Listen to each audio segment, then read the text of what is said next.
Então, boa tarde novamente a todos e a todas. Obrigada pela presença dos amigos e familiares aqui reunidos e dos alunos, claro. Agradeço a presença dos organizadores que aqui estão presentes, professora Maria Clara,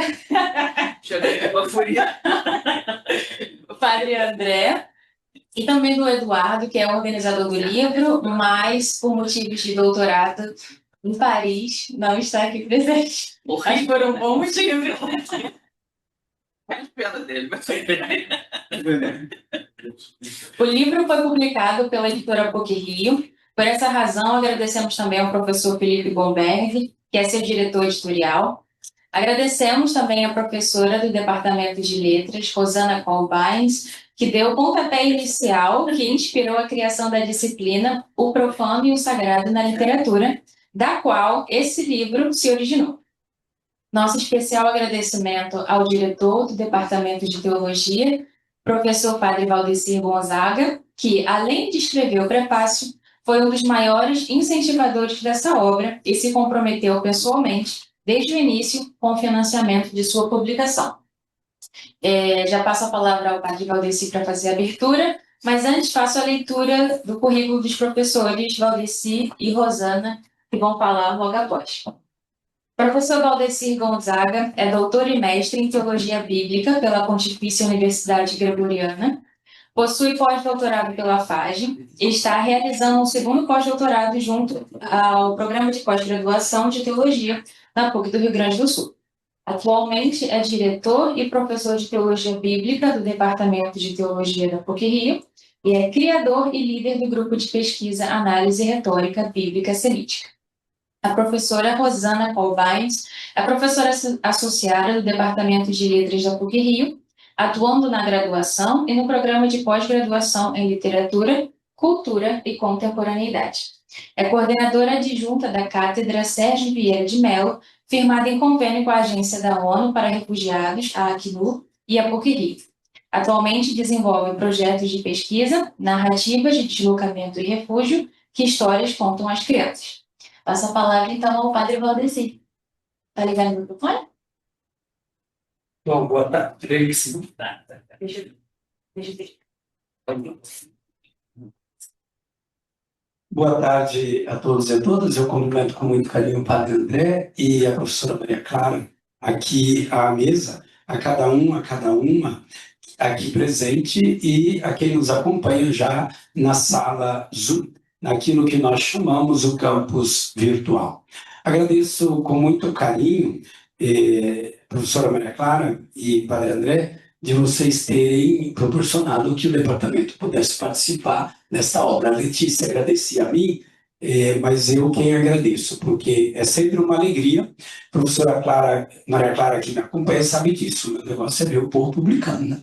Ver o povo produzindo, ver o povo publicando. Então eu falo, vamos publicar, vamos fazer isso daí. O nosso muito obrigado, Letícia, a você, por todo o carinho, por este trabalho, sempre carinhoso. Ao Emanuel, que está ali no serviço de paparazzi. Então, ele vai estar registrando tudo isso aí. O paparazzi teológico. A Edbook, porque fez, claro, este livro no formato e-book e vai fazer para nós, gostaria de ter feito e já entregado e termos em mãos, mas não conseguiu. Ontem o professor Felipe Gomberg pediu que eu registrasse aqui as desculpas por não ter condições de entregar, mas sairá também no formato físico impresso, em que todos os autores terão 2 volumes de presentes. Então, para que possa registrar e depois, se perder um, ter um outro, além de ter o e-book. Agradeço com muito carinho a todo o pessoal do Departamento de Letras e Departamento de Teologia.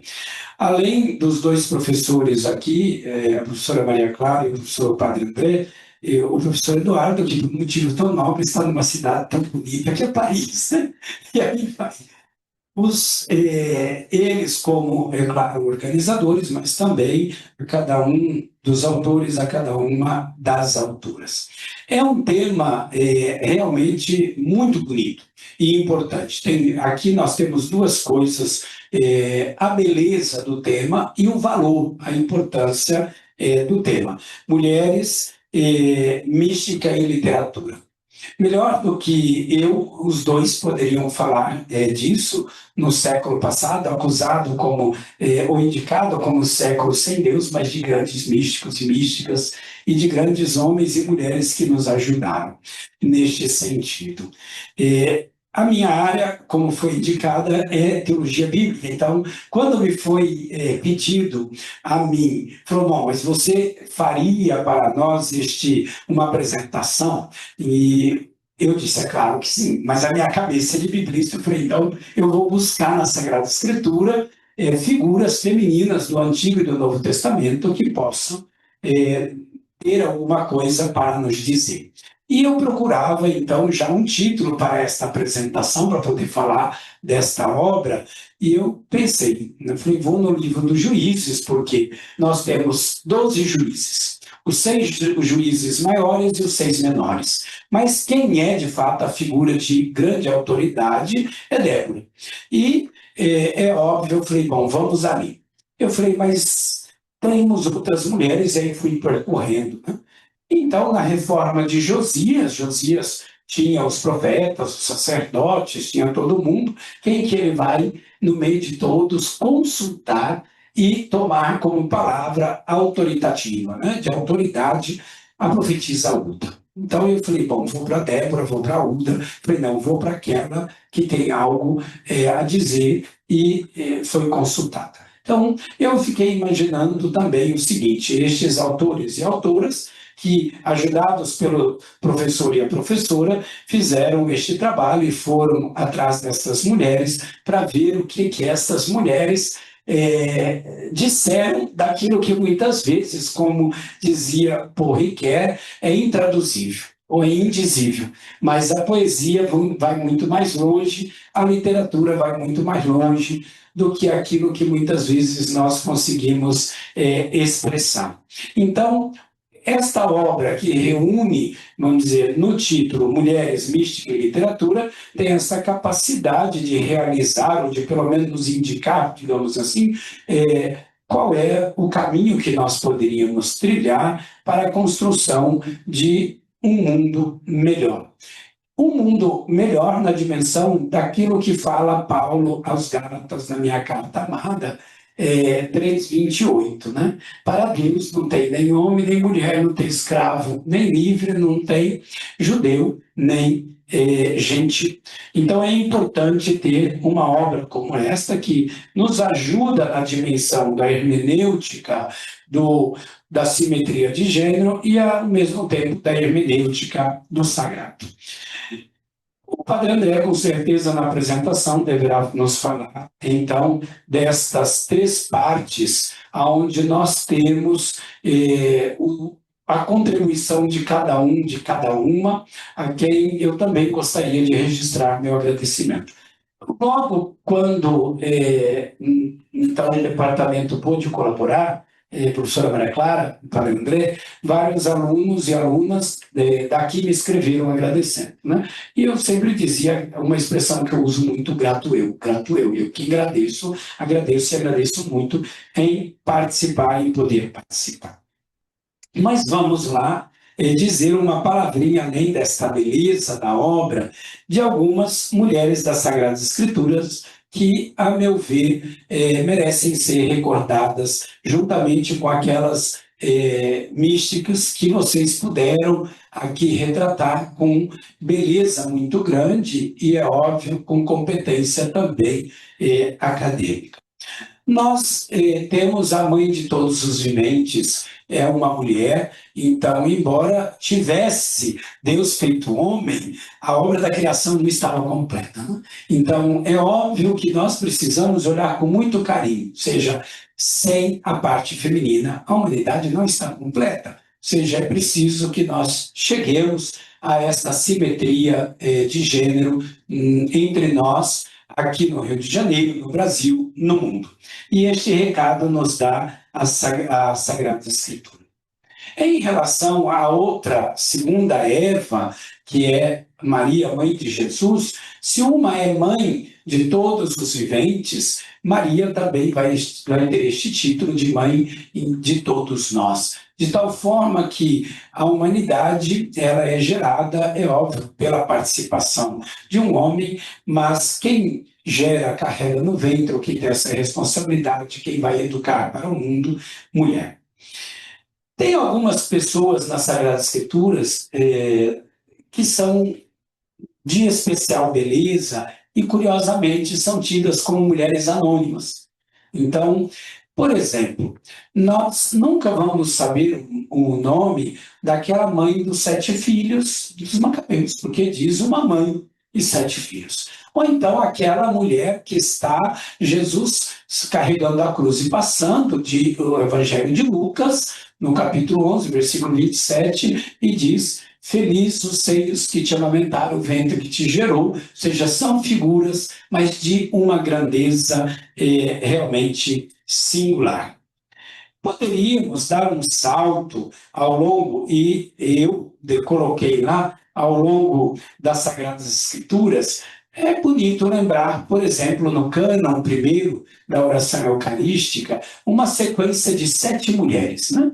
Então, quais são as grandes 7 mulheres ou 7 mártires que a Igreja, no Missal Romano, coloca? Felicidade Perpétua, Águeda Inês, Luzia, Cecília, Anastácia. Além disso, nós temos, é óbvio, aquelas grandes doutoras da Igreja, e todas elas registradas com muito carinho, algumas delas, inclusive, nesta obra. Teresa d'Ávila, Catarina de Sena, Teresa de Lisieux e Hildegarda Bing. Entre os primeiros santos do Brasil, nós temos a primeira, que foi uma mulher, Madre Paulina. A última, que marcou profundamente o Nordeste, outra mulher, que é Santa Dulce. Mas das Minas Gerais, porque o Padre André está ali, que é muita coisa, Inha Chica. Ou seja, nós temos a figura realmente feminina como uma figura dentro da igreja, fora da igreja. Na literatura, nem se diga, porque vocês aqui registram com muito maior beleza e muito maior grandeza do que eu poderia retratar. E com certeza ambos irão retratar na mística e na literatura. Eu gostaria, enfim, de dizer, sem sombra de dúvida, e tive condições de ter o texto em mãos logo no início, a fim de poder preparar, então, o prefácio, a apresentação, e sonhar um pouco naquilo que colocaria como direção, eu poderia dizer, esta obra, ela amplia os horizontes e ela abre possibilidades pelos insights que ela traz em futuras pesquisas.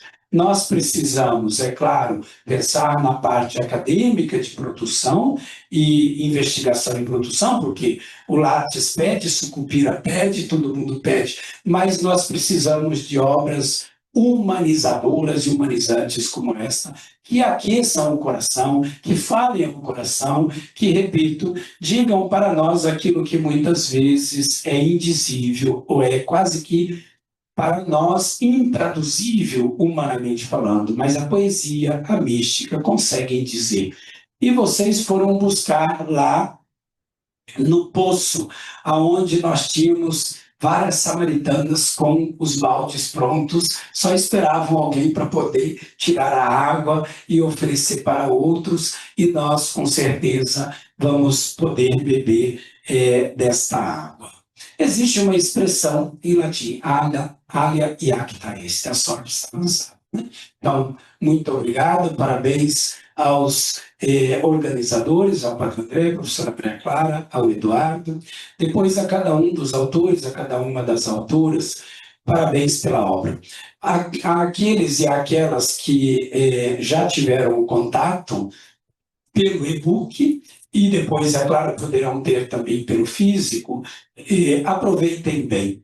Aproveitem depois, é óbvio, para poder espalhar boas notícias. Eu sempre faço uma coisa, e não fiz, mas poderia me comprometer a fazer, se quisesse, se quiserem, de também separar os capítulos, pedir para cortar, aí poderia cada um espalhar o seu capítulo e dizer faz parte de uma obra e indicar, inclusive, a obra toda, quem sabe por ali, fazer com que a obra se torne muito mais conhecida. E quando chegar o físico, passem pelo departamento de teologia, tomem um café, venham retirar pessoalmente, e se a pessoa estiver muito longe, nós enviaremos pelo correio. Então, novamente, professora Maria Clara, muito obrigado, Padre André, a cada uma, quem nos acompanha ali, pela oportunidade de poder participar, que venham novas obras. A vocês, é claro que vocês aproveitem aí os autores e as autoras, comecem a provocar um pouquinho e falar, destes insights, vamos fazer outra, porque Pablo decide que tem condições, inclusive, de patrocinar uma outra. Muito obrigado. Abraço.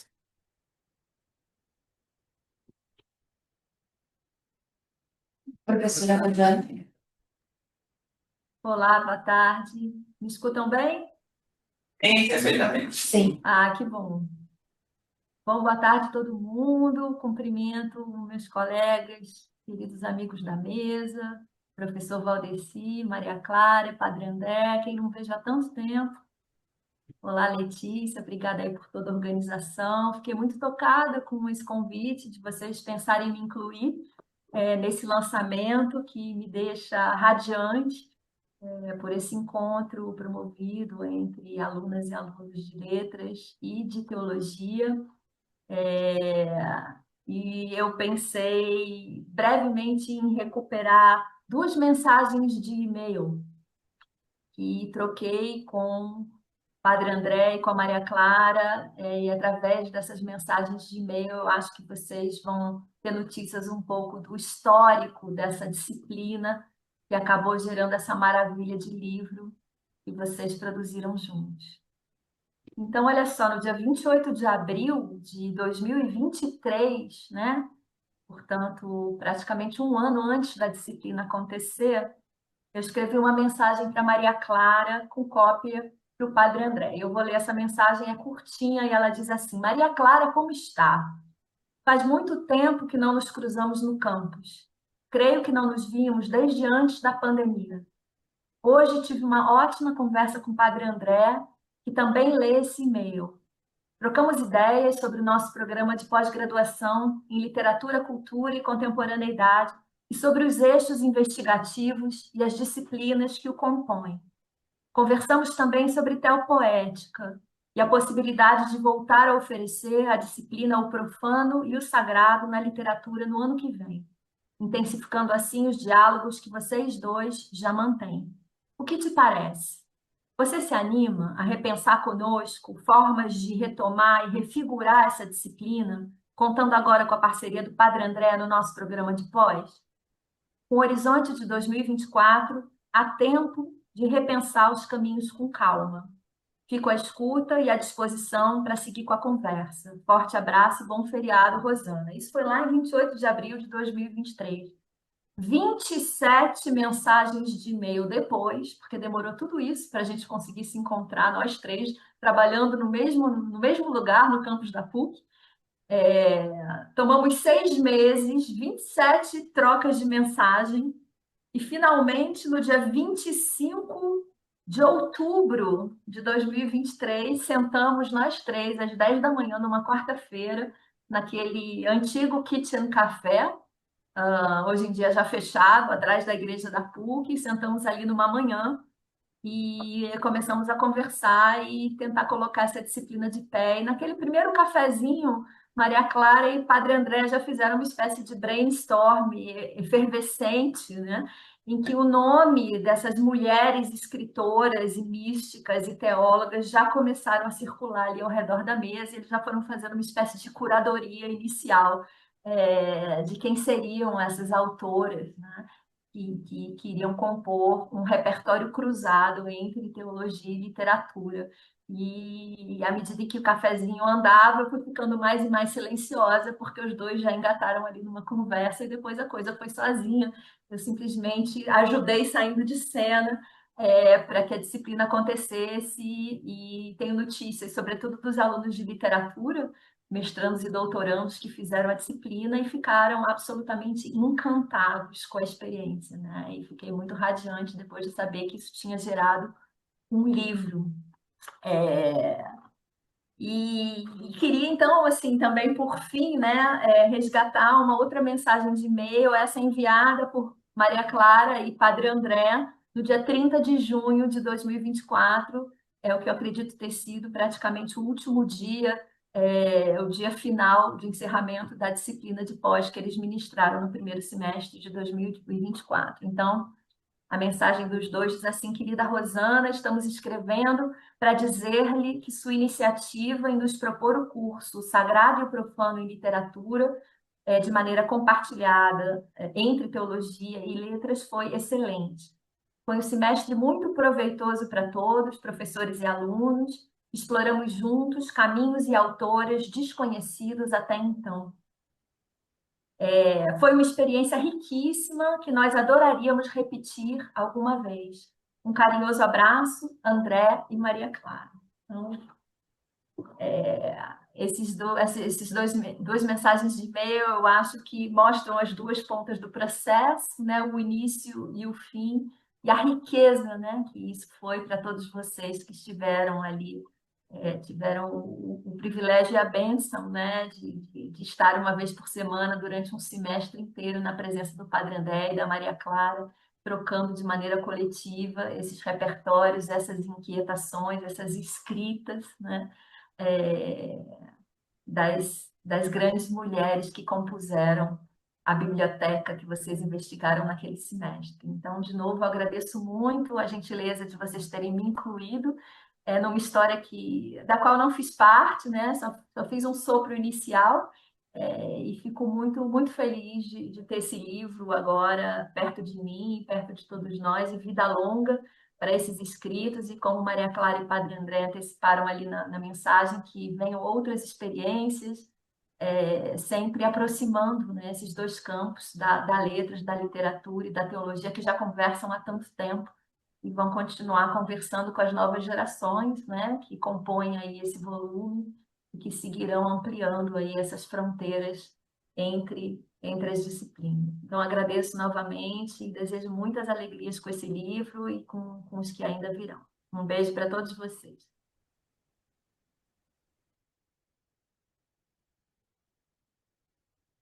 Obrigada, professora Rosana. Obrigada, Padre Valdeci. Recebo agora a professora Maria Clara e o professor André Araújo, que são os organizadores e os professores da disciplina da qual o livro originou.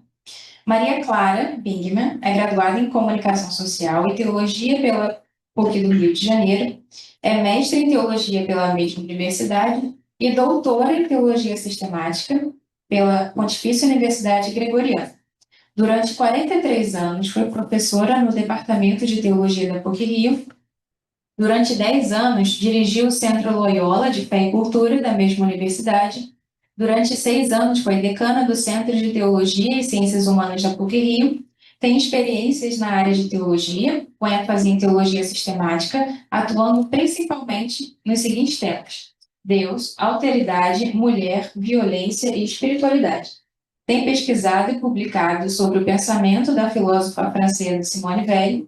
Atualmente, seus estudos e pesquisas vão na direção do pensamento e escritos de místicos contemporâneos e da interface entre teologia e literatura. Em 2024, foi nomeada pelo Papa Francisco consultora para a Secretaria-Geral do Sínodo sobre Sinodalidade e é ganhadora do Prêmio João Batista Libânio de 2025. André Luiz de Araújo é jesuíta, doutor e mestre em Letras e Estudos Literários pela UFMG, diretor-geral do Colégio Loyola, é graduado em Letras pela UFMG e Filosofia e Teologia pelo Centro Sede Faculté Jésuite de Paris. Pessoal, só de Paris aqui. Fez uma parte de seus estudos filosóficos na Faculdade Jesuíta de Filosofia e Teologia, FAGE, aposta num projeto ético-estético de enunciação que se lança na confluência com outras artes, a filosofia e a teologia. Desenvolve suas pesquisas sobre o ser da linguagem e o conceito de ficção na perspectiva do escritor argentino Juan José Sayer e do francês Jacques Rancière. Tematiza a literatura, a expressão, a alteridade e outros sistemas semióticos a partir da filosofia francesa contemporânea. Publicou vários artigos em periódicos nacionais e internacionais e os livros de poema Sagrado e Primitivo, A Vila do Sino e O Peregrino Inácio de Loyola. Passo a palavra, então, aos professores Maria Clara e André. Fiquem à vontade. Obrigada, Letícia. Obrigada ao Padre André, ao Padre Claudecílio, a todos vocês que estão aqui. Obrigado ao Eduardo, que foi realmente assim, um impulsionador para que esse livro saísse. Ele realmente se dedicou. Tenho pena dele não estar aqui, mas eu acho que foi muito bom para ele para lá, né? Ele está fazendo algo muito bom. O tratorzinho foi desse tamanho. Oi? Ele foi um tratorzinho, exatamente. Ele que, né, uma alma de executivo mesmo, né? Ia atrás das coisas. E no dia que ele me mandou, então, a boneca do livro, né, por e-mail, ele diz: nasceu a criança. Finalmente nasceu a criança. E foi isso que a gente sente, é isso que a gente sente quando vem um livro novo, né? Eu sempre fico assim de dizer isso, que eu sou mulher e tal, mas é isso mesmo, é um parto, né? Então, quando nasce assim, quando aparece, a gente fica muito feliz, mesmo que tenha tido dores e dificuldades no meio. Então, a Rosana relembrou aquele nosso café. Realmente ali, mas eu acho que isso é bonito, porque não deixa de ser um processo espiritual, porque assim que ela mencionou, o André e eu começamos a pipocar ideias, um dizia uma coisa, outro dizia outra, os nomes das mulheres vinham, borbulhavam, foi uma coisa bonita mesmo, né? E ali mesmo a gente sentiu assim, uma alegria tão grande da perspectiva de fazer aquele curso, que começamos então a preparar e tal. O começo não foi simples, porque o André adoeceu, né? Logo no começo. Ele teve dengue, estava aquela epidemia de dengue, e ele teve dengue forte mesmo, né? Quebra de plaquetas, não sei o quê. Bom, foi bem complicado, né? Aí eu disse: não, a gente segura e vamos ver como é que você vai ficando, né? Na medida. E ele melhorou, graças a Deus. Então, a gente pôde fazer, e inclusive a nossa metodologia ajudou um pouco nisso, porque a gente repartiu as mulheres estudadas e os alunos, cada aula, um aluno apresentava uma e a gente debatia em cima, né? Então, isso, depois das primeiras aulas teóricas, foi assim que a gente trabalhou. E eu acho que isso foi muito bom. Eu acho que, como eu disse na primeira aula que eu dei, que deveria ter sido o André que dava, mas ele não pôde porque estava doente, para a mulher, ao longo da história, a experiência mística foi mais do que um exercício literário, uma via de conhecimento de Deus, né? De conhecimento como um todo e de conhecimento de Deus. Enfim, a gente está falando lá desde a Idade Média e antes disso, as mulheres nem sempre eram letradas, nem sempre sabiam ler, e a experiência religiosa, né, ia introduzindo elas nesse conhecimento. E aí, na questão da leitura e mesmo da escrita, né? Então a gente começa a ver que tem grandíssimas mulheres que escreveram, né, obras, por exemplo, Marguerite Porret, que é muito estudada hoje no Brasil, né, uma mística medieval do século XIV, que escreveu, deixou um livro, né, Le Miroir des Âmes Sombres, né? Esse livro tem 500 mil edições, traduzido em várias línguas, né? E ali a gente vê essa experiência, né, feminina de Deus que vira texto, e texto que é místico, mas também é literário, porque a escrita de Porret é muito fina, muito refinada, muito preocupada com a forma, tudo aquilo que faz uma obra literária, né? Então, eu pessoalmente, eu fiquei muito feliz e muito agradecida, porque além de ter nesse curso mulheres que eu já tinha lido e tal, eu descobri outras. Por exemplo, a Henriqueta, né? A André que me apresentou ela, me deu a obra completa dela em 2 volumes lindos, maravilhosos. Raquel de Queiroz eu havia lido, mas mais as crônicas, né?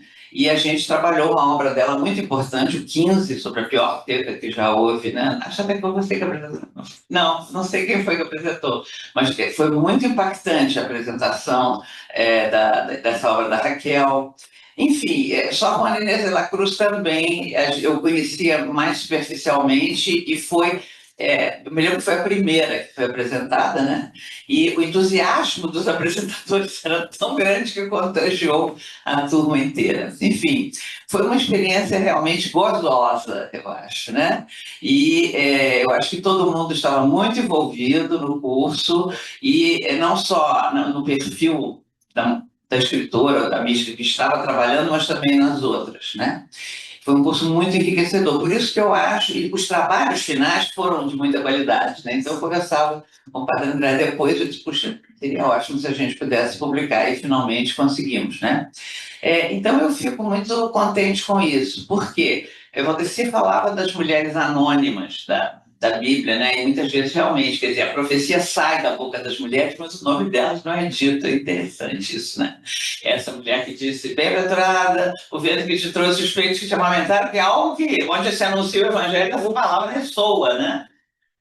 Ou às vezes está associada ao filho, por exemplo, a mãe de Sansão. Isso. Então, Isso, também, também. Como a célebre mulher do banquete do fariseu Simão, que todo mundo insiste em dizer que é Maria Madalena, de Lucas não diz em nenhum momento que é. Diz que era uma mulher pública da cidade, né? Uma pecadora pública e tal, que entra, né, no banquete, também não se diz. É a hemorroísa. É a mulher que tocou anônimo, né? Mas depois você vai vendo que elas vão tecendo um fio de ouro ao longo da escrita dos evangelhos, e a presença delas faz a diferença fundamental, né? Bom, tem outros que são mais explícitas, como a samaritana, que dialoga com Jesus como se fosse, né, amiga de infância, né? Faz perguntas, não tem medo e tal. Mas muitas outras são anônimas, e isso é uma coisa recorrente na Bíblia, não só na Bíblia hebraica, mas também na Bíblia cristã. Mas, então, me parece que o que a gente fez aqui nesse curso também foi trazer as mulheres escritoras, dar-lhes nomes, apresentá-las com seus nomes e suas identidades, dar-lhes rosto, né? E entender também, isso eu acho uma coisa que muito importante hoje, a gente não se fechou em uma corrente de pensamento sobre a mulher. É feminista, não é feminista, de primeira hora, de segunda onda, não, né? As mulheres eram apresentadas e a escrita delas falava por elas, né? E aí a gente discutia e debatia sobre isso, ia aprofundando e surgiam outras questões, né? Então isso é que eu acho que teve de positivo. Eu estou cada vez mais convencida que, enfim, o feminismo é um movimento importante, sem dúvida, na sociedade, mesmo na igreja, a teologia feminista, mas não se pode ficar aprisionado ali, né? A gente tem que ir para além dele, porque quem está fora dessa categoria, não se enquadra aí, tem que entrar também, né? São como as mulheres anônimas. Se só entrassem as mulheres que têm rosto e identidade clara na Bíblia, mas a gente perderia a imensa riqueza das mulheres cujo nome não se conhece, ou até cujo nome está associado aos filhos ou à família e tal, né? A mãe dos filhos de Zebedeu, por exemplo, também, né? Então, é uma coisa que eu acho que a sociedade está começando a superar pouco a pouco, né? As mulheres muitas vezes são mencionadas sem se dizer o sobrenome, isso é uma coisa interessante. Fala, o senhor fulano de tal, o senhor fulano de tal e Maria José. José, qual é o sobrenome da Maria José? Não aparece, né? Isso muitas vezes realmente acontece. Bom, isso eu acho que a consciência disso está avançando. Por outro lado, a gente vê coisas tão tristes como o feminicídio crescendo, né? E a violência contra a mulher que não decresce, mas ao contrário, parece que aumenta, né? Então, por isso, trazer o feminino e o sagrado, o feminino dizendo o sagrado, me parece tão importante, em várias declinações, porque aquelas mulheres são muito diferentes, as mulheres todas, né? Muito, muito diferentes. Então, essas diferenças, essas modulações todas vão dando o rosto desse feminino, né? Do sagrado feminino, do divino que fala pelo feminino, que me parece algo muito importante. Eu espero que a gente invente outras coisas, para dizer, temos que tomar mais café. Né? Ficar mais e-mail. Ficar mais e-mail, 27 e-mails, a Rosana contou, né? A Rosana falando, eu estava até tendo aqui uma ideia, porque a Rosana, ela trabalha com estudos judaicos, né? E tem tantas mulheres judias interessantes, né, que poderiam também ser objeto de um curso, mulheres judias, mulheres cristãs, enfim. O campo é vasto e é infinito, né? E sonhar e pensar a gente pode, né? Então, por que não? Bom, então é isso. Então o livro está aí, como a Patrícia falou, ele está online no momento, mas depois vão vir os exemplares físicos e a gente espera que todo mundo difunda bastante ele, que ele faça mais caminho, porque como dizia Ricoeur, né, um livro, no momento que ele sai da mão do autor e sai da mão do primeiro leitor, é um texto vivo que tem vida própria. Ninguém mais consegue pegá-lo, agarrá-lo, dominá-lo. Ele tem força e vida própria. Então, eu espero que esse livro tenha força e vida própria e que beneficie, né, o conhecimento do feminino e do sagrado. Obrigada a todos.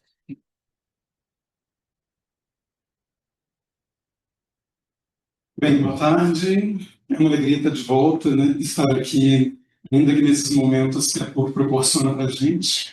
Ontem eu estava com a Maria Clara numa banca, inclusive, e é bom saber que a gente tem trocado muita coisa, né? A gente tem vivido muita coisa e tem mais interlocução do que a gente imaginava, né? Agradecer muito a Rosana, para poder vocês entenderem um pouquinho por que foi ela que conversou com a gente, era a nossa coordenadora da linha 1, né? Então ela estava um pouco aflita, porque a gente precisava oferecer essa disciplina, porque senão o quadriênio fechava, e a gente precisava saber se Maria Clara tinha disponibilidade, ou se eu tinha disponibilidade, ou quem do programa na nossa linha poderia fazer isso. Eu vinha de um programa de pós-graduação anterior, em que a gente não dava aula todo semestre, então isso para mim já foi uma novidade, que todo semestre tinha uma matéria, alguma coisa para poder lecionar, e não é que eu ficava tirando coelho de cartola, mas já era mais uma disciplina que eu pensando assim, não posso ficar repetitivo e vamos ver o que a gente consegue fazer, né? E acolhi com muito carinho isso. Na verdade, num primeiro momento, não tinha essa ideia de a gente fazer algo junto, era ou Maria Clara ou eu. E aí a gente falou assim, mas por que não e? Vamos mudar a conjunção e vamos ver se a gente faz algo aditivo e não exclusivo. E isso foi muito bom, porque nós dois já pesquisamos coisas da teoliteratura, da teopoética, embora eu reconheça que eu tenho até que me engajar, né? Já falei dessa questão da Lalite e ainda não me engajei, mas é verdade que agora, à frente do colégio, a gente precisa ver como é que isso vai se dar, né? Mas, para mim, foi uma alegria, primeiro, ter sido acionado nesse momento, ter sido pensado como uma possível interlocução importante, e aí nós começamos a conversar. Naquele momento, o que a gente fez foi, não vamos encastelar ninguém. Acho que isso foi uma coisa bem clara, que é nem falar a partir da teologia para chegar na literatura, nem falar da literatura para chegar à teologia, ou seja, tentar fazer um trânsito de modo que a gente não privilegiasse uma em detrimento da outra. Até porque senão nós teríamos com um departamento em detrimento do outro, não era essa a nossa vontade. Então isso já foi um exercício bem interessante de trânsito, né? Outra coisa que a gente tentou antes até de escolher os nomes é que a gente não ia também ficar muito preso a um sentido de pertença, o que significava que a gente ia trazer mulheres, várias, com experiências de uma poética mística, não necessariamente escritoras de poesia estritamente falando, mas entendendo aí um sentido poético do termo mais alargado e que pudesse trazer também tradições várias, algumas que manifestavam um sentido de pertença religiosa, outras não. Havia também sentidos de religião que nem eram ecumênicas, então que era um diálogo já interreligioso a partir daí. Então, se a Rosana começa fazendo uma coisa machadiana, que ela ata as duas pontas da vida, e se o padre Valdecir traz a figura do poço, e na Bíblia a gente tem que a figura do poço é um lugar de aliança, né? É uma cena típica que vai se repetindo, e é bem bonito a gente ver isso, porque Jesus também vai trazer uma cena bíblica aí, essa cena do poço, também para fazer uma aliança com uma mulher que tinha 5 maridos, e naquele momento ela estava com alguém que nem era o marido, né? Então a gente não quis, em nenhum momento, tratar de alguma maneira as coisas com uma taxonomia que predispusesse de onde a mulher vem e fizesse esse registro, mas também é claro que a gente precisava situar. Então nós começamos situando no tempo, e a gente começou, se não me engano, foi com Santa Teresa de Ávila, que aí depois que a gente falou de Sor Juana, aí começamos, até brincamos, né, que existe uma tese muito bonita de um colega meu do UFMG, Valdo Balbino, que compara a Adélia Prado a Santa Teresa de Ávila, né? Então a gente começou com Teresa e fomos passando por essas mulheres, foi muito interessante porque a gente também não ficou, claro, a gente tinha a garantia de que um de nós conhecia mais, eu tinha mais intimidade, eu tinha mais leitura daquela autora para ajudar também os seminários que foram distribuídos e as pessoas que foram corajosamente, né, em duplas, às vezes, teve gente até que fez sozinho também, e que foram descobrindo com a nossa ajuda. O que você acha que é importante tematizar nessa autora? Ou então, o que não pode ficar de fora? Eu estou pensando em fazer tal leitura com esse viés, é muita viagem, o que é isso? Dá para falar disso, né? Porque, de fato, a gente ousou, né?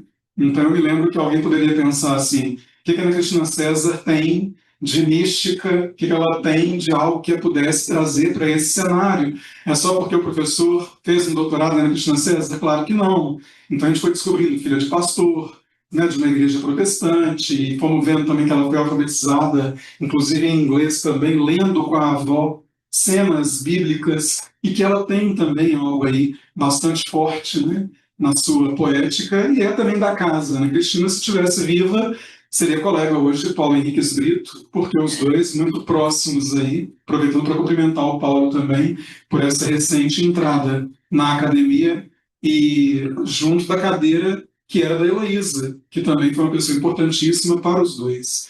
Então, para a gente foi uma alegria já de fazer isso, né, e de ir colocando isso no tempo, e também de não fazer nem de um lado nem do outro. O Padre Valdeci dizia, o livro está dividido em 3 partes, sim, e ele tem um pouco esse desenho de um ponto de partida, porque isso é necessário fazer, de onde a gente parte com essa mulher, até onde a gente vai. Então, se a gente parte da literatura, como é que ela se manifesta de maneira mística? Se a gente parte também desse lado mais teológico, manifestado e tudo mais concreto, de que maneira ela também tem um valor literário naquilo que foi produzido, e depois as irradiações de um lado e de outro, no terceiro momento, fazendo essa hermenêutica.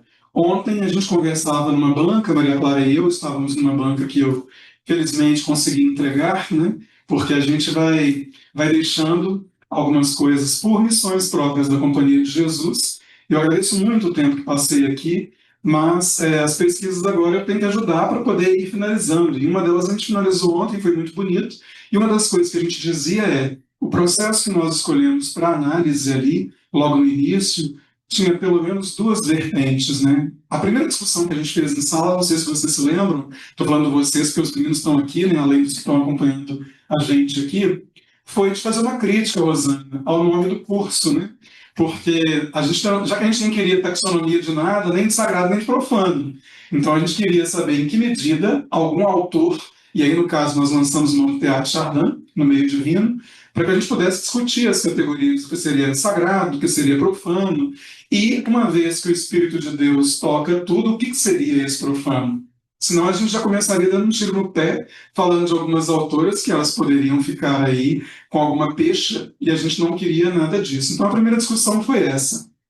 A segunda que a gente fez é quais seriam os mecanismos de análise que a gente teria, né, para a gente poder escolher métodos, para a gente poder escolher também, a partir de um lugar de enunciação, né, para a gente poder começar. E eu me lembro que quando a Letícia lia as minhas questões de pesquisa, eu já tinha alguns cursos aqui começado sobre os conceitos que articulam a ficção, né? Gisele está até aqui, participou de alguns, e foi muito interessante porque ontem também nessa banca, um dos conceitos, ou pelo menos 2 deles, vinham daí, que era a fabulação e a performance. Então a gente aproveitou para lançar a mão disso, e se vocês inclusive quiserem, o trabalho de ontem que a gente avaliou está muito bonito, que é sobre Augusto Monterroso, que de alguma maneira também é uma forma de dar a conhecer rostos aí, vozes, ainda que seja de um homem, mas um homem pouco conhecido e que também teve uma vida muito pesada, né? Para a gente entender como é que a fabulação e a performance salvam as pessoas e como é que a gente simula e fabula num conceito de ficção que não é o contrário da verdade e que também não é um alinhamento da vida ou uma questão do falso, como se ele fosse uma potência de escrita. Não, acho que qualquer, pelo menos para mim está cada vez mais claro nas minhas pesquisas, qualquer enunciado é de per si fictício, porque ele põe para funcionar uma série de mecanismos e modos de narrar, e modos de contar. E a gente foi vendo que nas autoras também isso apareceu. Então eu fiquei também muito feliz de conhecer um pouco mais das pesquisas de Maria Clara, sobretudo com a Simone Weil, também com a Ed Hillesum. Então, compramos livros, os livros vieram de Portugal para nós, né? Foi uma loucura isso. Naquilo que a gente podia também facilitar a vida um do outro, a gente foi montando um lugar também, um repositório aí de bibliografia que vocês também puderam usar. E, para finalizar, eu agradeço muito essa oportunidade, primeiro da companhia de ter me feito vir a PUC, ainda que por um período pequeno, mas eu ainda colho muitos frutos, Padre Valdeci, daqui e Rosana, porque sempre venho, ontem foi essa banca, e também estou sempre por aqui, estou levando muitos professores daqui para o colégio, o pessoal fica assim, você vai matar formiga com canhão, né? Eu falei, não é isso, é porque o colégio tem condições, é um colégio muito bom da companhia onde eu estou hoje, em Belo Horizonte, Colégio Lagoa, e tem muita gente aqui me ajudando. Ontem eu tive uma reunião com a Ana Fúria excelente, para a gente poder levar os focos móveis para lá, com uma perspectiva de sala de aula com os professores, na estética que ela usa do corpo vazado. Júlio já esteve lá comigo também. Alguns da ecologia integral fazendo um trabalho muito bacana. Então, tudo que eu descobri aqui, e que a vida universitária nos proporciona, não significa matar formiga com canhão. Significa que a gente pode abrir o leque das pessoas, e como diz Guimarães Rosa, já que você falou de Minas, né, vamos abrir a cabeça para o total, né? Vamos pensar que as coisas podem, e por que não, ser mais globais mesmo, no sentido em que a gente, muito antes de querer localizar alguma coisa, saiba quem é. Então, dar a conhecer os nomes dessas mulheres, e os de vocês também agora, pesquisando essas mulheres ou não, interessando-se por elas ou não, porque ali também não era simplesmente a mim me coube tal, porque sobrou. Né? A gente falou assim, eu fico com essa aí, eu não conheço, eu aproveito e pego o nome, porque a que eu queria mesmo era a autora tal, que alguém já pegou. Não houve isso muito no curso, né? E isso foi bem interessante, porque foi uma coisa assim muito de amizade e, ao mesmo tempo, de muita ajuda entre nós. Então, o que eu quero dizer é um grande obrigado a vocês também que toparam fazer isso, porque foi um exercício de escrita, nós lemos os trabalhos, né? Nós não ficamos também nessa questão de eu ler, privilegiar o que é da literatura propriamente dita e nem Maria Clara. Nós trocamos, inclusive porque a gente tinha que entregar nota, isso foi muito engraçado também no final. E os trabalhos imensos, eram verdadeiros artigos, né? E aí eu falei assim, meu Deus, o que vai ser isso agora? Arrumar um trabalho para nós, né? Sarna para coçar, né? Como a gente diz, né? E aí eu já tinha lido, a maioria do que eu tinha lido, porque o pessoal foi fazendo rápido, né? Era da teologia. Eu falei, se a gente dividir isso, eu vou ficar numa razão horrorosa, que eu já li os da teologia, ainda vou ler os da literatura. E aí Maria Clara me disse, não, eu vou lendo também os da literatura e não haverá nenhum problema. Então foi uma alegria, né? Foi realmente, é muito bom quando a gente faz algo que a gente gosta, né? Porque tem os seus trabalhos, claro que tem, nós aqui não vamos falar que não existe, que ninguém está ingênuo, né? Nós estamos trabalhando, a gente está produzindo alguma coisa. Mas, ao mesmo tempo, com um prazer imenso, né? De ver essas coisas acontecerem. E a gente finalizou com a Adélia, e recentemente eu tive uma conversa com a família dela, até a Letícia estava conversando comigo, quando é que nós vamos a Divinópolis, né? A Adélia, do alto dos seus quase 90, está lançando agora, eu estou até com ele aqui, já estou lendo, Jardim das Oliveiras. E é um privilégio, né, poder ver alguém que, por mais que ela diga que pegou coisas que já tinha e coisas de agora também que ela produziu, mas é bonito ver que essa mística e essa literatura continua, para além daquilo que a gente já mapeou. Né? Então, esse princípio de cartografia, eu animo vocês a irem por essas linhas de fuga, como a gente vai vendo que a cartografia leva a gente muitas vezes. Né? E autores maravilhosos que a gente conheceu também, até mesmo para acessar a obra dessas mulheres, dessas escritoras. Né? E aqui não tem nada, né? Como dizia a Carmen Lúcia, não tem nenhum fatalismo, nem de Geraizeiro, nem de Meneira, e nem fatalismo sexista. Até porque o conceito de gênero hoje, ele ainda bem que ele está bem discutido. Discutido no seguinte sentido. O Drummond falava isso, né? O Pinhon também dizia. A escrita feminina ou masculina não tem nada a ver com o sexo propriamente dito, daquilo que é a genitália. Nada, absolutamente nada. E sem modos de realização de uma performance literária, linguístico-literária, teológica também, mística, por que não, que está para além disso. Então, com isso que o Padre Valdeci falava aqui da Carta aos Gálatas, na verdade, a gente ainda poderia dizer que o realizar-se como homem e como mulher está para além de um modo de escrita e de uma subjetividade. Eu acho que isso ficou muito claro para a gente, com tudo aquilo que a gente pôde lançar mão e aprender dessas mulheres. Né? É claro que é mais carinhoso, eu, por exemplo, pesquiso muito mais a obra de mulheres, sempre fiquei com a poética feminina, embora considere hoje que eu li muitos autores homens que eu entendo que são de poética feminina, em cima disso que eu estou dizendo aqui. Então existe uma preferência minha também por esse feminino na linguagem, por esse modo de escrita e de subjetividade que se manifesta para além de quem é a pessoa ali e do que ela escolheu, né, do que ela orienta a sua própria vida. Não sei se trata de uma escolha, mas um princípio de orientação. E a gente pode ver isso, né, sem lançar mão de nenhuma taxonomia, e também acho que a gente não se perdeu nisso, muito pelo contrário, a gente fazia assim, muito João Cabral de Melo Neto, né? Por mais que ele seja cabralino e que seja estruturante, mas ele nos ajuda, a estrutura também tem que nos ajudar de alguma maneira, até para a gente ir além dela, né? A gente pegava o grito que esse galo deu e lançava outro para conhecer o que essa mulher estava dizendo naquele momento, naquele tempo, e de uma maneira que a gente descobriu coisas, eu posso dizer, e com isso eu termino, que era muito difícil de ser dito naquela época, com as condições que aquela mulher tinha de dizer o que ela disse. Então, Sor Juana, por exemplo, foi algo assim, lendo da aula hoje, um fenômeno, porque a gente ficava pensando assim, como pode ela ter feito isso e a gente ter descoberto essas coisas só agora e a gente não saber mais? E aí eu fiquei muito feliz, porque naquele semestre mesmo, que foi meu último aqui na PUC, logo depois, um mês depois, dia 31 de julho, eu já estava tomando posse no Colégio Loyola em Belo Horizonte. Mas houve um lançamento aqui na Livraria da Travessa de um livro sobre uma releitura de Sor Juana no Brasil. Então já saiu, quer dizer, a gente fica muito feliz quando aquilo que você está tentando mostrar, tentando divulgar, já chegaram às grandes editoras. Porque o nosso desafio é chegar nas grandes editoras. E como foi bom a editora daqui, vocês também, terem topado isso com a gente. Porque senão a gente produz muita coisa e fica invisibilizado. E aí, quando a gente vê uma iniciativa como essa dos departamentos e que topam isso, e que dão a conhecer esses nomes, e que tem vocês também com fôlego para fazer isso, então ninguém segura. Ninguém segura a gente, e o papel da universidade é isso mesmo, né?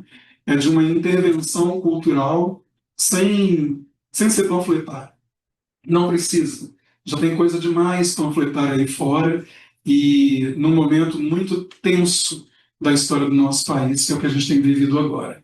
Então, é pegar, ler e gostar daquilo, né? Degustar, e aí eu termino inacianamente, já que você me deu a deixa, Maria Clara, é sentir e saborear, né, internamente essas coisas todas. Então, uma boa leitura, e assim, é uma alegria estar aqui, e é um prazer, e convido vocês também a irem a Belo Horizonte, a irem ao colégio, e a me visitar lá, não me deixem lá do outro lado da montanha.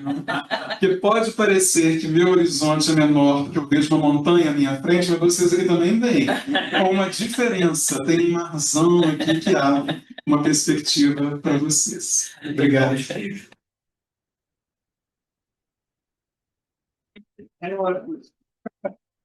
Obrigada, professor André, professora Maria Clara. Obrigada. Gostaria de chamar agora os alunos Letícia Duarte e Fernando Barcelos, que fizeram parte dessa disciplina e tiveram seus artigos publicados nesse ensaio. Eles vão apresentar uma prévia do conteúdo do livro, trazendo uma breve explanação dos seus trabalhos, também uma forma de representar todos os alunos que fizeram parte dessa disciplina. Lelê pode começar a falar, fica à vontade.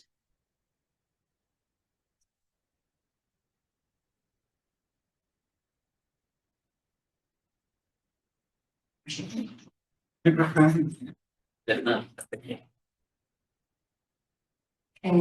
tarde, gente, tudo bem? É um prazer estar aqui com vocês.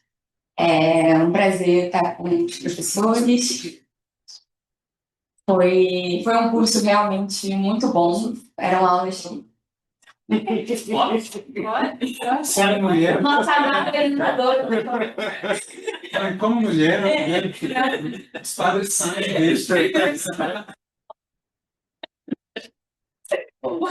Tudo certo?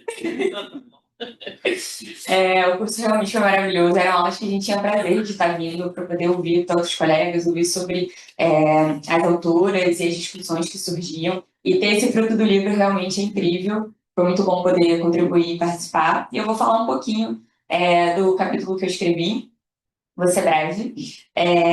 O capítulo se chama Adélia Prado, Corpo Inocente. Eu já trabalho com a Adélia desde 2017, já escrevo há um tempo aí sobre ela, sobre a poesia dela. E eu até já pensei em mudar um pouco e para outras autoras, já fui, mas eu sempre volto à Adélia, não tem como, não consigo. E trabalhei a questão do corpo porque é justamente o que eu tenho trabalhado no meu doutorado, então eu unifiquei essas duas questões. A mística adeliana a gente pode dividir em três, que é Deus, corpo e cotidiano. A gente já trabalha a poesia dela numa tríade, que é a mística, o erotismo e a morte. Ela fala que ela pensa em Deus, sexo e morte todos os dias, invariavelmente. E nessa poesia, nessa mística, a gente vê que ela está muito centrada mesmo no divino. É uma mística que acontece no corpo, que se experimenta no corpo, e existe uma cosmogonia também na Adélia, né? Existe um cosmos que ele manifesta o divino, e ela põe isso nas suas poesias. Na Adélia a gente não tem essa dissociação do corpo, porque por muito tempo o cristianismo ele teve, enfim, as suas influências filosóficas, dualismo, uma teologia de abandono do corpo, uma interpretação errônea acerca de Paulo, dos escritos paulinos, e o corpo ele foi sendo deixado de lado, né? O corpo é mau, a carne é fraca, e a Adélia ela não faz essa dissociação, porque o corpo ele é essencial na espiritualidade, o corpo é essencial para a experiência mística e para a experiência do divino. Então, eu dividi esse capítulo falando primeiro sobre a mística, dando um panorama, né, mais básico sobre, para poder falar então do corpo e dessa questão astrológica, desse abandono, dessa pauta. Eu até brinco, porque eu acabo batendo um pouquinho em Agostinho. Agostinho é maravilhoso, mas eu estou sempre ali cutucando, sabe? Falando, nós temos vários problemas aqui. Então, e aí fica uma pergunta, né? Eu fiz uns 3 questionamentos, mas eu trouxe um só, que é: poderia o ser humano sem corpo? O corpo ele faz parte, né, da nossa experiência. E aí eu falo sobre o Deus carnal, porque o cristianismo acredita num Deus que se fez carne. Né? O prólogo de João ele traz no versículo 14 a frase "Kai ho logos sarx egento", que é o Logos se fez carne. E esse Logos ele tem toda uma compreensão. O autor do prólogo ele traz uma ideia que é da filosofia judaica, que é da filosofia grega, e ele transforma esse logos numa pessoa, que é Cristo. Então, a gente tem um Deus, a gente crê num Deus que se fez carne, e a palavra que está ali no grego é carne, não é corpo. Né? E a gente tem um Deus carnal, um Deus humano.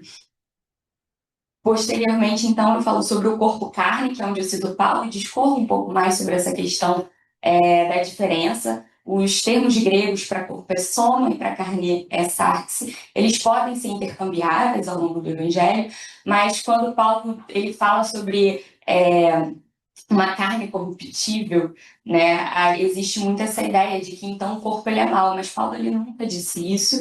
E essa carne ela é mais metafórica, tal como o salmista ele fala do coração.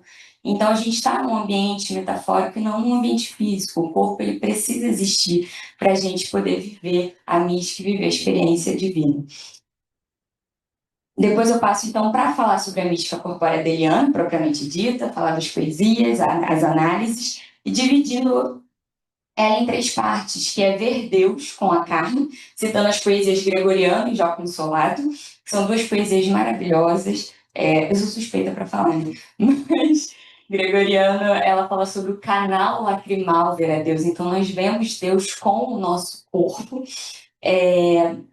Depois eu falo sobre esse corpo inocente, citando a poesia Deus não rejeita a obra de suas mãos, que é quando ela fala que o corpo ele tem inocência e beleza, que é inútil o batismo para o corpo, a alma sim, a ela crismar e batizar. Então a Adélia ela inocenta o corpo nas suas poesias, ela consegue fazer superar essa dicotomia, esse dualismo que a gente vive por séculos e séculos. E, por fim, eu termino falando sobre o corpo humano de Deus, citando a poesia Festa do Corpo de Deus, que é impossível não ser citada quando a gente fala sobre isso, porque a poesia é grande, é bonita, tem todo um caminho que é percorrido nessa poesia, mas no verso, quando ela diz Jesus tem um par de nádegas, mais que Javé na montanha, essa revelação me prostra, eu acho que resume tudo. Primeiro, porque a gente não pensa nas nádegas de Jesus, e pode parecer muito profano falar algo do tipo. Segundo, porque a gente tem a revelação de um Deus humano, de um Deus carnal, diferente do Deus que Moisés vê, que na verdade ele não vê exatamente, ele ouve, é um Deus que ele vê as suas costas. Então a gente tem uma revelação muito mais íntima e muito mais profunda desse Deus que se fez humano. Então, para concluir, o cristianismo é uma religião do corpo e a Adélia Prado ela nos lembra disso nas suas poesias. Né? A gente tem a Eucaristia, que é o comer do corpo, o beber do sangue, e a Adélia ela traz, ela supera esse dualismo, ela inocenta esse corpo quando ela apresenta todas essas questões nas suas poesias. É isso.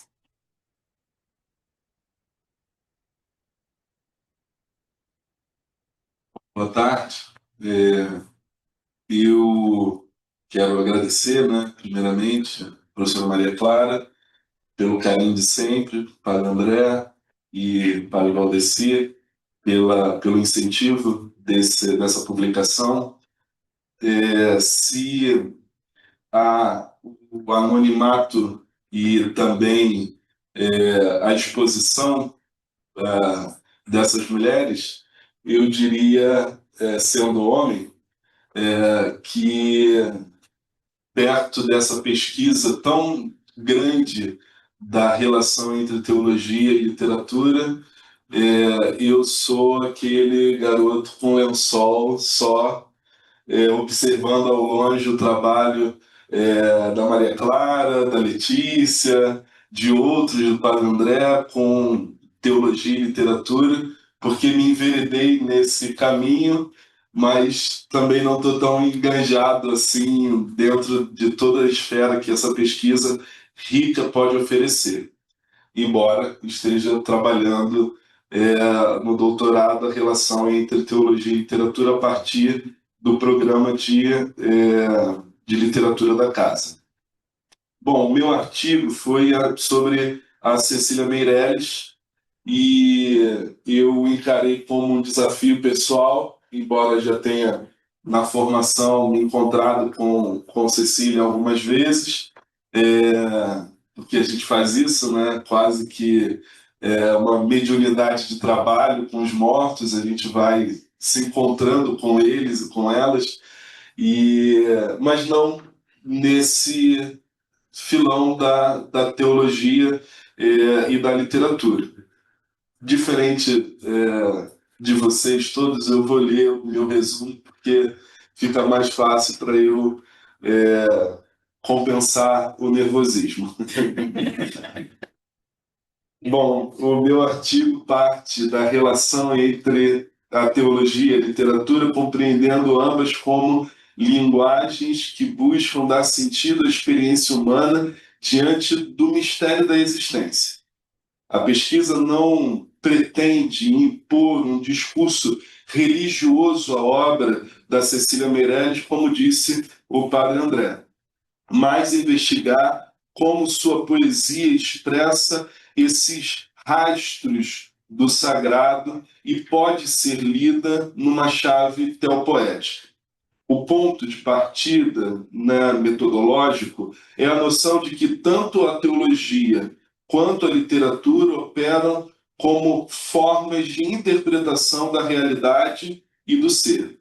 O estudo adota, né, o artigo adota uma abordagem interdisciplinar inspirada na proposta do Carl Joseph Kurschel da antologia estrutural, considerar simultaneamente a correspondência e a diferença entre teologia e literatura, sem reduzir a obra a um conteúdo confessional. Essa metodologia valoriza tanto o conteúdo temático da poesia, que aborda sentidos existenciais, transcendência e interioridade, quanto a forma poética, marcada pela musicalidade e pelo rigor técnico. Assim, evita-se tanto o conteudismo quanto a leitura meramente formalista. A análise do artigo mostra que a obra da Cecília se estrutura em torno da busca pela perfeição poética, tanto que o título é, em Cecília Meirelles, O Poema Perfeito. A autora rejeita sua produção inicial, considerando-a uma fase de experimentação. E a partir da obra Viagem, inaugura sua maturidade poética.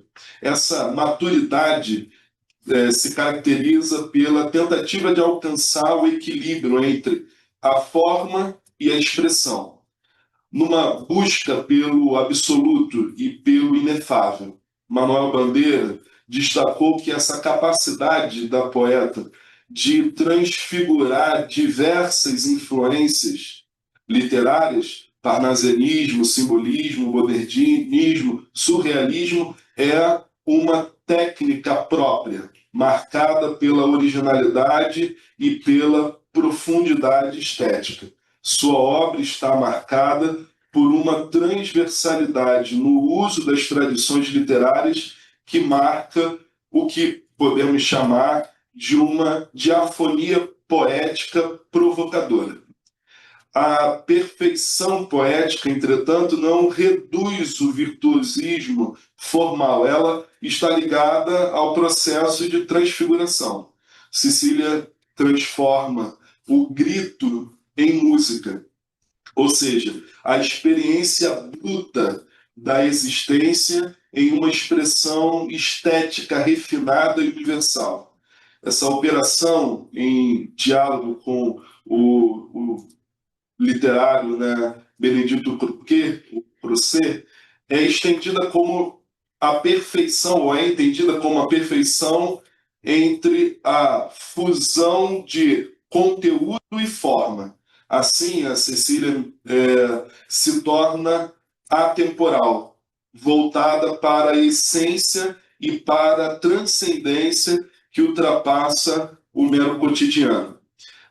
Os poemas Motivo, Canção e Cantininha são analisados nesse artigo como exemplos dessa transfiguração. Em Motivo, a poeta expressa a condição existencial do ser e a inevitabilidade do tempo em versos de musicalidade perfeita.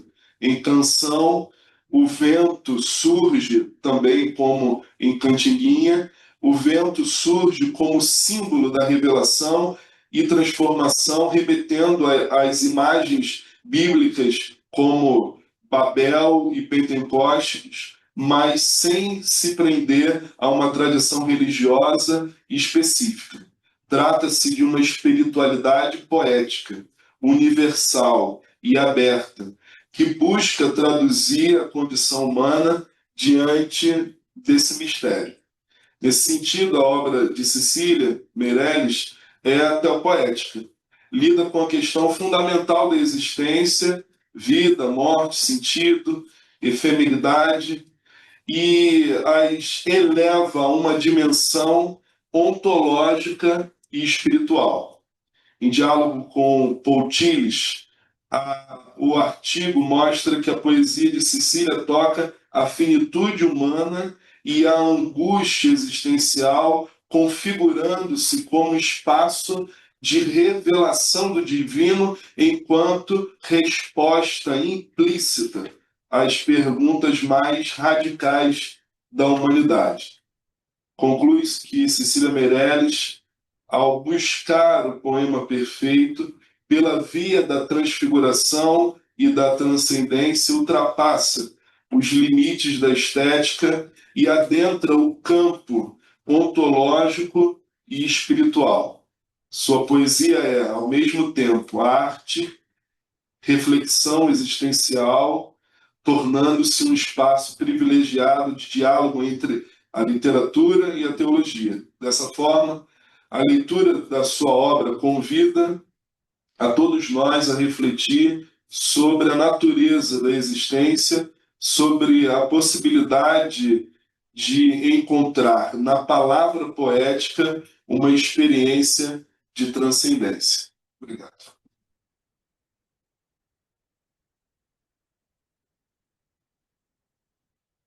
Só dar uma aviso, gente, vou aproveitar, porque como o professor André comentou sobre, a gente vai ter o congresso da LALIT, o 10º congresso da Associação Latino-Americana de Literatura e Teologia, que vai acontecer na PUC São Paulo. Na PUC São Paulo não, desculpa, gente, na PUC Campinas. Não vão para São Paulo para o lugar errado. PUC Campinas, dos dias 28 a 30 de outubro. Tá? O tema é Poéticas da Esperança, a Pluralidade Literária do Sagrado, e é um ótimo lugar para a gente poder estar trabalhando, estar conhecendo mais sobre a poética, sobre essas relações de literatura e teologia. Então, estão todos convidados. Deficiente secretário da Lalit. Obrigada, Lívia. Obrigada, Fernando.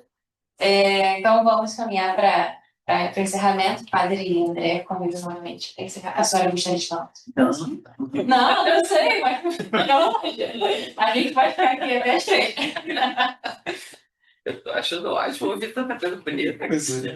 Bom, já que eu citei a Abélia, né, agradecendo vocês, eu vou me permitir ler um dos poemas dela, da terceira parte do livro novo, que é esse que no dia 8 agora, pelo menos, já estava nas livrarias, e enfim. E aí ela começa essa terceira parte dizendo assim, muito cuidado com o recém-nascido. Então nós estamos aqui, né, com um recém-nascido, e aí o poema se chama De Madrugada, e aí, na verdade, é um agradecimento já, porque a gente também tem esse cuidado, mas tem toda uma vida que se abre, e acho que é uma parceria também que se abre, não apenas porque é um momento inaugural, porque não é, porque a nossa parceria já é muito antiga, né? Mas que vocês também tenham essa coragem de dar à luz aquilo que vocês desejam, no sentido de ter voz e ter vez também, e ter uma locução quando a gente consegue chegar a esses lugares e tem quem nos facilite. Então, nesse momento, agradecer tanto ao departamento, mais uma vez, de teologia, que nos possibilita isso, até mesmo subvenciona, porque a gente sabe que isso não é simples e não é fácil na academia. Há letras também que têm pensado assim, em nome aqui da Rosana, representando a Adriana, e outros departamentos que me é tão caro e que eu venho sempre, e é uma alegria poder voltar. E aí dizer que realmente a gente precisa, tem pai e tem mãe, né? Então, os filhos, eles têm uma genealogia, e é bom que a gente também perceba isso, e é isso que esse poema vai dizer, e é assim que eu gostaria de concluir, com essa mulher que encerrava o nosso seminário lá, e com essa mulher que, de alguma maneira, inaugura tempos novos, do alto dos seus quase 90 anos, que vão ser cumpridos agora em dezembro, no dia 13, e que ela mesma continue aí corajosamente a dizer o que ela tem dito, que eu não sei se vocês têm visto, mas ela recentemente abriu um canal, né, para poder recitar, falar, e é bonitinho vê-la corajosamente ali, porque está idosa, mas está lançando mão de todos os canais possíveis para fazer isso. E é muito bacana, porque tem outros poetas fazendo isso também. A gente vê Augusto de Campos fazendo isso, é muito bonito, né? Ainda que ele seja ajudado por outras pessoas, André também mas não perdeu essa coragem de uma voz que se lança. E é bom ver esse povo que está atingindo 90 anos na ativa, lúcido, né? E com uma lucidez que não é simplesmente de ter memória e corpo, mas é uma lucidez também de posicionamento e de uma coragem à altura da vida. Para mim, gente, estou falando aqui diante de 2 teólogos, eu fiz teologia, mas isso não me faz teólogo, né? Eu sou da teoria literária. Mas a gente precisa viver à altura da vida. E para mim a poesia sempre foi um lugar de salvação. E o verbo, pelo menos no meu trabalho de conclusão de teologia, é um verbo que realmente se faz carne, como você dizia agora, é pouco, Letícia. E é um verbo que se enuncia muito. Então a Adélia também vai dizer que os nossos verbos não são como o vosso eterno, nossos verbos têm tempos, e é nessa temporalidade frágil e vulnerável que a gente vai conseguindo, né?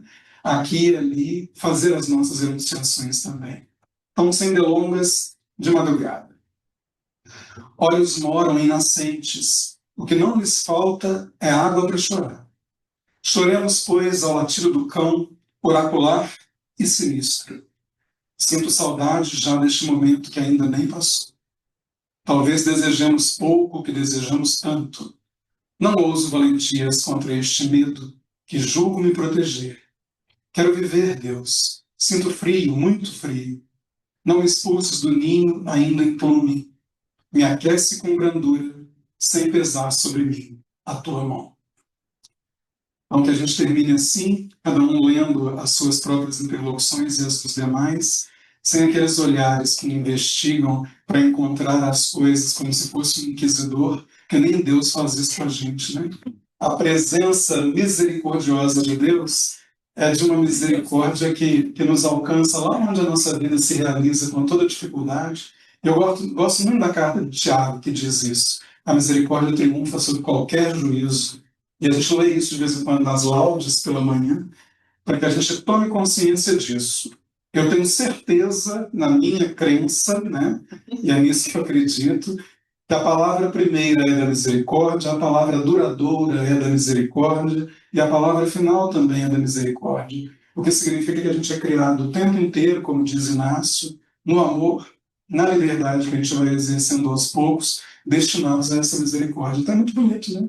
Saber que existe um facho de esperança que aquece a gente, que leva a gente até momentos assim, de respiro, né? Quando a gente às vezes não consegue de alívio, porque a poesia vai salvando mesmo. E é muito bom ter esse hálito fresco, né? Que sobra nas narinas e dá vida a um seio que de repente se fecunda e vem a vida, né?